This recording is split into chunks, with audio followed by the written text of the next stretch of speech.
Gas cylinder உயர்வு மற்றும் தட்டுப்பாடு காரணமாக கொரோனா பெருந்தொற்று காலம் போல் மாறும் அபாயம் ஏற்படும் என சென்னை ஹோட்டல் உரிமையாளர்கள் அச்சம் தெரிவிக்கின்றனர். சென்னையில் இன்றே பல இடங்களில் சிலிண்டர் கிடைக்கவில்லை என ஹோட்டல் உரிமையாளர்கள் தெரிவித்துள்ளனர். விலை உயர்ந்து கொண்டே போனால் டீ கடைகளை மூடிவிட்டு வீட்டிற்கு தான் செல்ல வேண்டும் என வேதனையுடன் தெரிவிக்கின்றனர். சிலிண்டரோட விலைவாசி அதிகமாகறனால பார்த்திங்கன்னா டீ விலையும் ஏற்றுற மாதிரி வரும் ஒரு சூழ்நிலை. இதனால் பார்த்திங்கன்னா மளிகை எண்ணெய் அனைத்துமே விலைவாசியில் ஏற்றம் அதிகமாக இருக்கிற மாதிரி தான் தெரிய வருது. ரெண்டாவது பட்சம் பார்த்திங்கன்னா வேலைக்கு ஆளுங்க கிடைக்கிறது வர இந்த சமயத்தில் ரொம்ப கஷ்டமாக இருக்கிறதுனால இப்போ அவங்களுக்கும் சம்பளம் ஏற்றி கொடுக்குற மாதிரி இருக்குது. ஸோ இவ்வளோ விஷயங்கள்லாம் இந்த ஒரு விஷயத்தால் ஒன் பை ஒன்னாக எல்லாமே அதிகமாகிட்டே தான் இருக்கும். ரொம்ப பாதிக்க தான் படுறோம். ரொம்ப இந்த டீ விலையெல்லாம் ஏறலான்னு சொல்லியிருக்காங்க. இனிமேல் தான் ஏற்றணும். ரொம்ப கஷ்டமாக தான் இருக்குது. இப்போது ரூ. 2150 வாங்கும்போது ரொம்ப ரொம்ப கஷ்டமாக இருக்குது. ஒன்றும் ரோல் பண்ணவே முடியல. சம்மரில் வேறு வியாபாரம் ரொம்ப சேல்ஸ் கம்மியாக இருக்குது. என்ன ரொம்ப கஷ்டம்தான். 2800 விற்கிறாங்க ஒரு கேஸ் சிலிண்டரு. இன்னையிலேருந்து ரொம்ப தட்டுப்பாடாக இருக்குது. காலையிலே தான் வாங்கிட்டு வந்தாங்க. இதே நிலைமை போனால் என்ன பண்ண போகிறாங்கன்னு தெரியல. டீ கடைக்காரங்களாம், டீ கடை ஓட்டலாம் ரொம்ப கஷ்டம். சமையல் எரிவாயு சிலிண்டரின் விலையை திடீரென அதிரடியாக உயர்த்திய ஒன்றிய அரசுக்கு பொதுமக்கள் கடும் கண்டனம் தெரிவித்துள்ளனர்.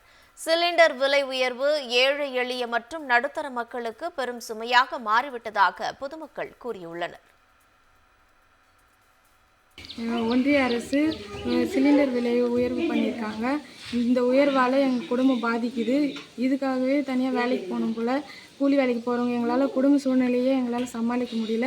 சிலிண்டர் விலை அடிக்கடி இந்தமாரி ஏற்றினா எங்கள் குடும்ப சூழ்நிலை எங்களால் சமாளிக்க முடியாது. இது ஒவ்வொரு முடிவும் ஏற்றதுனால எங்கள் குடும்பம் பாதிக்குது. சிலிண்டர் விலை 50, 100 இப்படி ஏற்றினிருந்தா நாங்கள் எவ்வளோ கஷ்டப்படுறோம்.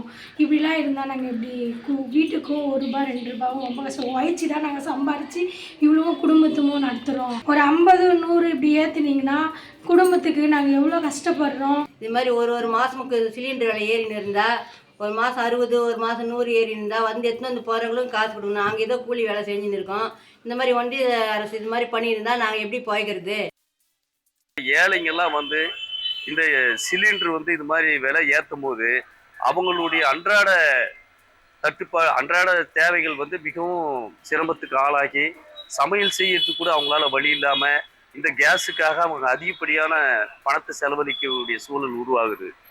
அதே போல வணிகத்தை எடுத்தீங்கன்னா இந்த கேஸ் சிலிண்டர் என்பது அன்றாட டீ கடை, ஹோட்டல் போன்ற இதர மக்களுடைய தேவைகளுக்காக தான் இந்த வணிக சிலிண்டர் தேவைப்படுது. இது மேலேயும் விலைவாசி உயர்வு ஏற்படுத்தி இருக்கிறதுனால பொதுவாகவே தமிழகத்தில் உள்ள அனைத்து தரப்பு மக்களும் இதனால் பாதிக்கப்படுறாங்க. சின்னதாக ஒரு பெட்டி கடை வச்சுருக்கேன். அது காலையில் பார்த்தா கேஸ் விலை ஏற்றிருக்கிறாங்க மோடி. நாங்கள் பசங்களெல்லாம் வச்சுக்கின்னு எப்படி நாங்கள் கொலை பண்ணுறது? ₹60 ஏற்றிட்டு நாங்கள் தெரியணும். இதை குறைக்கணும். இந்த மாதிரி கேஸ் அடிக்கடி விலை ஏற்றிட்டாக்க நாங்கள் எப்படி கொலை பண்ணுறது? ஏழைங்கெல்லாம் எப்படி வந்துடுது? உடனே அந்த கேஸ் விலையை குறைக்கணும். இல்லைன்னா நாங்கள் ஏழை மக்கள்லாம் ரொம்ப போராட்டம் பண்ணுவோம்.